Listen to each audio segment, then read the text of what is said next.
And Josh Ritter, host of Courtroom Confidential. Give me the high points for the defense of that very small snippet of cross-examination that involved Miss Reed's bodily parts and what she has in them. Yeah, well, you heard from Alan in his closing there why it's important.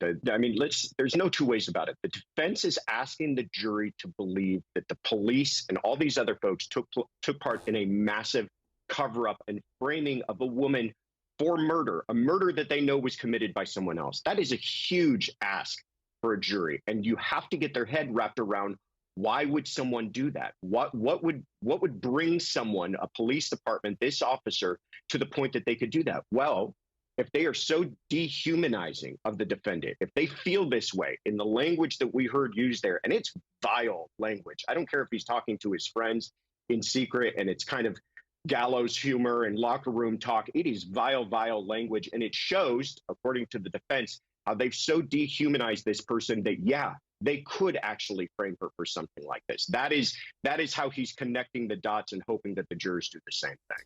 So, Josh, I was explaining to somebody who is not a lawyer but writes about law cases yesterday that when you try a case and develop a case, everything is thematic. And if it doesn't go into the theme you have, you don't use it, no matter how often somebody else may use it. What was the thematic here that I know you just explained that he's now going to say she is not guilty because she did not kill him, she did not hit him with the car, and she did not cause his death? One thing he kept on repeating that I thought was really, really clever is he kept on repeating the phrase, look the other way. That's what the prosecution is asking you to do. Look the other way. Ignore all these problems. Ignore the problems with the investigation.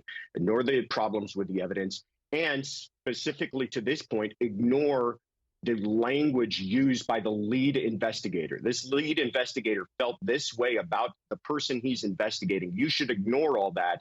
That's what the Commonwealth is asking you to do. And that's what he kept on driving home with the jurors. And I think it was powerful because it made the jurors feel like the prosecution was trying to infantilize them, that they were trying to treat them like children, that they were trying to treat them like they're not smart, and just ignore all that, ignore all the problems and concentrate on this case.